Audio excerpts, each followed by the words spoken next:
ساتھی عزیزوں 1955 سے پہلے ہندوستان کے اندر ستی پرتھا کا رواج تھا، یعنی عورت کا اگر شوہر مر جائے تو اس کی چتا پر عورت کو بٹھا کر کے جلا دیا جاتا تھا، لیکن قربان جاؤ نبی کی صحابہ حضور نے ایک بیوہ عورت سے شادی کی اور عورت کو پیغام دیا، اے میرے امت، یہ دنیا کو بیٹیوں کو جلاتی ہے، یہ دنیا کو بیٹیوں کو زمین میں زندہ دفن کر دیتی ہے، لیکن حضور نے جب بیوہ عورت سے شادی کی تو دنیا کو بتا دیا کہ بیوہ عورتوں کو جلایا نہیں جا سکتا، بلکہ ان کو بھی نگاہ کر کے عزت کی زندگی گزارنے کا موقع دیا جاتا ہے۔ یہ حضور کا احسان ہے کہ حضور نے بیوہ عورت سے شادی کی، وہ بیوہ عورت سے شادی کرنے کے بعد دنیا کو یہ قانون دیا کہ بیوہ عورت سے شادی کر کے اس کے گھر کو بسایا جائے، اس کی زندگی کی حفاظت کی جائے، اس کی عزت کی حفاظت کی جائے، اس کی آبرو کی حفاظت کی جائے، اس کو جینے کا حق ہے، اس کو مرنے کا حق نہیں ہے۔ پتہ چلا دنیا انسانیت کو اگر زندگی دینے والا کوئی قانون ہے تو یہ نکاح کی برکت ہے، اگر دنیا انسانیت کو قیامت تک نسلوں کی حفاظت کرنے والا کوئی قانون ہے تو یہ سنت شادی ہے، یہ نکاح ہے جو حضور نے اپنی امت کو بیان کیا ہے۔ میرے ساتھیوں اس لیے اس نکاح کی یہ جو سنت کی جو محفلیں ہوتی ہیں اس کی حفاظت کرو۔ یہ تمہاری اولادیں آج یہ ناچنے گانے پڑ گئے، ان کو نظر لگ گئی انگریزوں کی اور یہ بھول گئے کہ شادی کیا چیز ہے، شادیوں میں ناچ گانے ڈرامے، عورتوں کی بے پردگی، یہ تم کیا کر رہے ہو؟ اللہ کی قسم اگر ایک بات تمہارے ہاتھ سے حضور کی یہ سنت چھوٹ گئی تو پھر واپس لینے کے لیے معلوم ہے بڑی قربانی دینی پڑے گی، بہت قربانی دینی پڑے گی۔ مان لیجیے اگر آج سپریم کورٹ یہ آرڈر پاس کر دے کہ ہندوستان میں کوئی بھی محمد رسول اللہ کے بتائے ہوئے طریقے پر کوئی شادی نہیں کرے گا بلکہ کورٹ کے کہنے پر شادی کرے گا، اور یہ ہماچل میں جو مکھیہ منتری اس نے کہا تھا کہ کورٹ کے حساب سے شادی کی جائے، جبکہ مسلمانوں نے اس کا ووٹ کیا۔ میرے ساتھیوں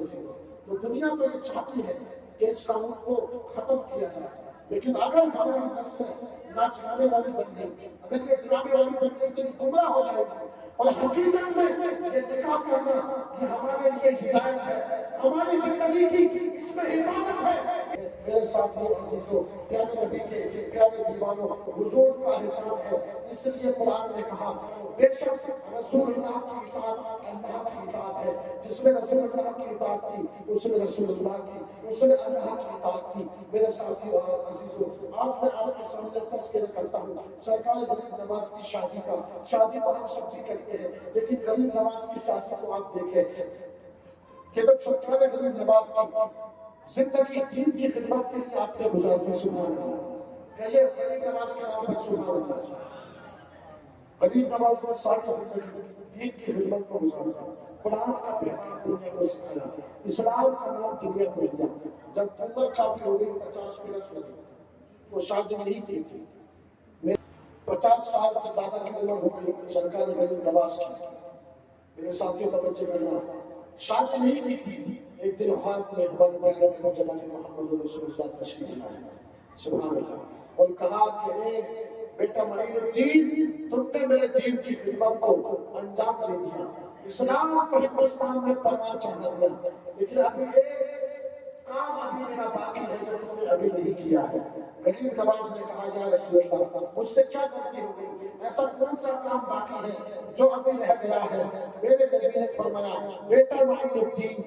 میری شادی کرنا میرا سنت طریقہ ہے، نکاح کرنا میرا سنت طریقہ ہے، ابھی تم نے نکاح نہیں کیا ہے، میری خواہش یہ ہے کہ بیٹا معین الدین تم جو ہے شادی کر لو، نکاح کر لو۔ اللہ اکبر، اجمیر کی سرزمین پر ایک سید گھرانہ ہوا تھا، حضور نے ان کے بھی خواب میں جا کر کے کہا تھا اے